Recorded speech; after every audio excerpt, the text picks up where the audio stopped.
Okay, this is lesson 711 for 5th grade math. We're on page 264, 265. We are going to talk about how we can complete this table for number 1. And then we're going to review how to accurately graph this data so we can answer some questions for numbers 3, 4, 5, and 6, and even number 7.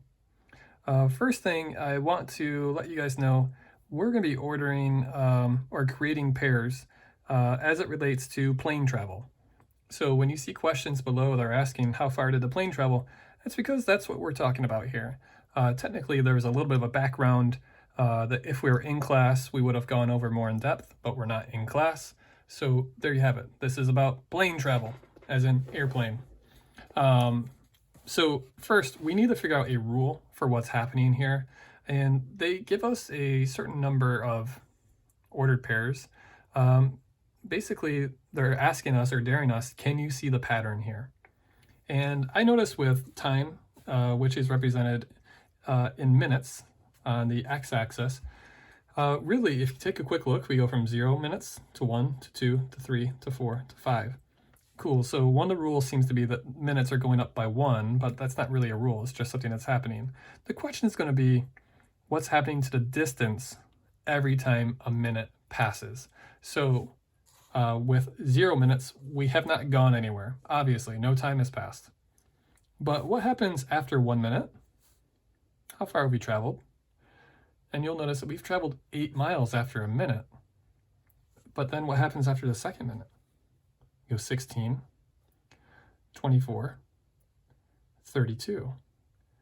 So can you pick up on the pattern in the y-axis? What's happening with every passing minute? And what I'm picking up on is each of these are factors of, or multiples, excuse me, of 8. 8 times 1 is 8. 8 times 2 is 16. 8 times 3 is 24. 8 times 4 is 32. We found ourselves a rule. So every minute that passes, let's see, but every minute, how do we want to say it? Every minute is just times 8 equals distance. Does that work? I don't know why I'm asking as a question. You're not going to answer me. Yeah, I think that works. And maybe I'll throw that rule into your outline so you can see it right away. So we know to find out the distance for anything, we just need to take whatever the time is and multiply it by 8. So we have a few leftovers. Let's try that out with 5 minutes. What's 5 times 8? And I know that 5 times 8 is, pause it if you don't want me to give the answer away. Otherwise, I'm going to tell it to you. It's 40. Okay, and we have one more. We've been going up by 1 minute, so why don't we just go ahead and finish this one off. We need to add 8 on this side, 48. Now your job is going to be to put these into ordered pairs, and at this point, after you see at least one example, this should be pretty easy. You're just carrying work over. And the reason they're having you do this is to show you how you make ordered pairs. This is what they look like. They have to have the parentheses, they have to have the comma. So it's going to be your job to create the ordered pairs for each of the time and distance. And now that's going to carry us over to our graph. So why don't we slide over here? And I think I only assigned 1 page per day. I think I assigned 264 one day, 265 the other. But you could probably knock this off in 1 day, save yourself some hassle. So I know the first ordered pair is right here at the origin, we call it 0, 0. That means you're not going over at all, you're not going up at all. This is basically the plane at a standstill, not going anywhere, and no time has passed.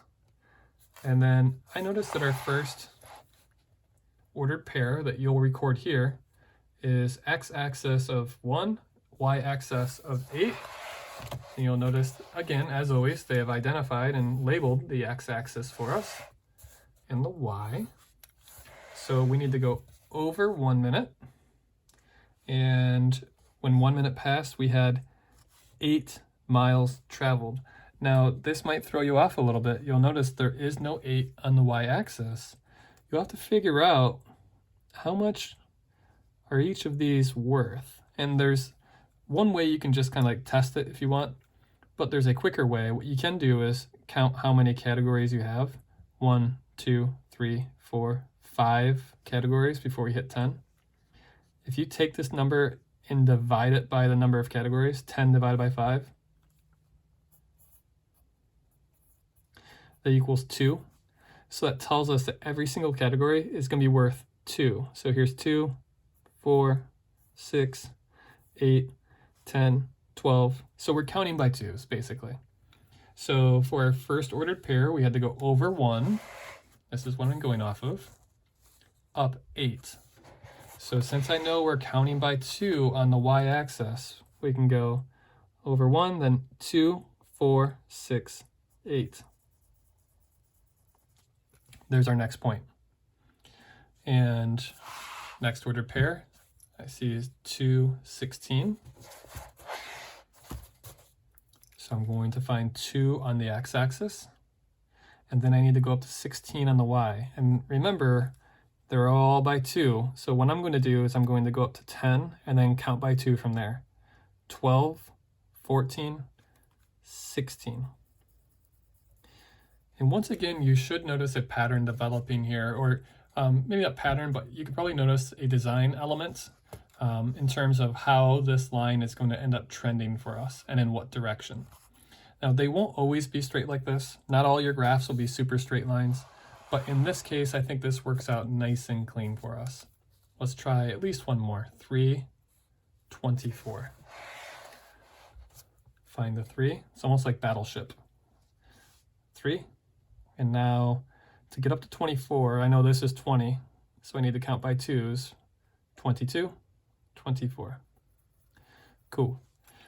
So your job is going to be finishing out the final 3 ordered pairs, which I think are with x-axes of 4, 5, and 6. And then you'll need to complete your line. And this is what I wanted to point out to you really quick. Everyone has protractors, and we've been talking about using straight edges, and definitely not freehanding this. With data, we don't freehand. Data is exact. So you need a straight edge. But you might notice for me, my straight edge is going to come up a little bit short.